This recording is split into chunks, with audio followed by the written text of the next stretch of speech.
Most people don't think about framing from the top. Framing from the top is imperative. Framing from the top is what's going to stop you from getting reversed. You know, what's funny is I don't think, listen, I'm not saying it's 100% sure. I'm pretty sure anytime I was on top in my competitive career, I've never been reversed for points, ever. Now, granted, I didn't spend like a ton of time on top. I was a guard player. I would get reversals towards the end of matches. I would get some, leg locks from the bottom and stuff. But anytime I did land on top, I stayed on top. And that's one thing for sure, like in training. Like if I'm on top for the most part, I'm staying on top. Like for me to get reversed is very, very hard. And one of the reasons is for framing. The crazy thing is about this, mind blown, is the framing from the top is very similar to the framing from the bottom. Okay?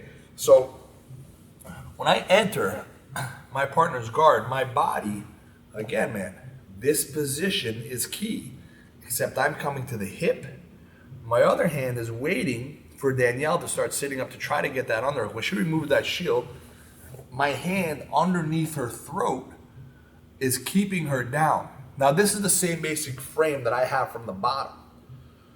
From the top, even if she had this underhook, when I have this frame here, like do something with it, there's literally nothing the person can do. What happens, the problem is this.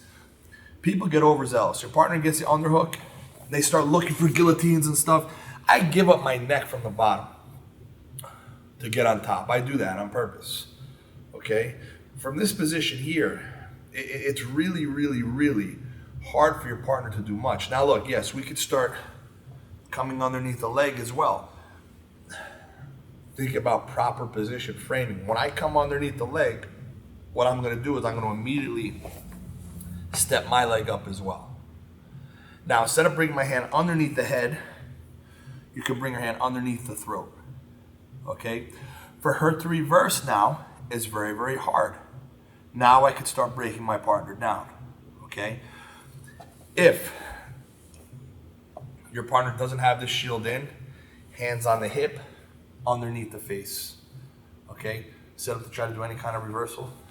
Very, very hard for your partner to do anything. Now from here, keeping your body teed the entire time, coming across your partner's body. Notice when I sit for the head, here's a mistake people make. People go above their partner to get the head. I'm going across my partner, get on your hip. Now I could go for the head across. You see the difference? I'm here rather than here. When I'm here, I'm very off balance. If I'm framing in this position, my partner tries to get that underhook, going for the head is a natural progression. Simply sliding through and locking down here.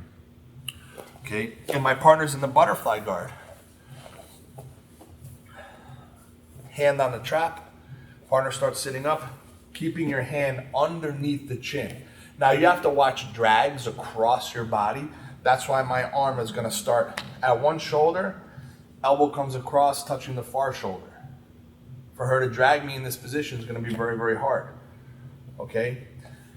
If I'm not doing that, I'm breaking posture. But when I'm breaking posture, when I'm pulling the head, my elbow is in. I'm framing on her body, pulling down. I'm not reaching above here where she could just get the underhook or get the shoulder lock, start looking for straight arm. Like, yes, stop. Like, I don't, that was tight. All right, that's what I don't want to happen. So I'm framing 1, 2, 3, all right? Pushing the leg across, hand in the hip, always keeping everything in. If you could flatten your partner out here, okay, look what happens. When I steer my partner down, I like to club a lot. So I'll club, boom, down, and switch and steer, getting my partner to a butterfly half. My hand is staying underneath the chin, just like my frame would be from the bottom. Okay, but this is preventing her from sitting up into me. I know for me personally, if you stay underneath my neck on the top, man, whether it's your head or your arm, you're giving me a ton of trouble to be offensive. All right, so just something quick when you're on the top, just remember the proper positioning of your hands underneath that neck. All right, your steering wheel from the top. Give it a try.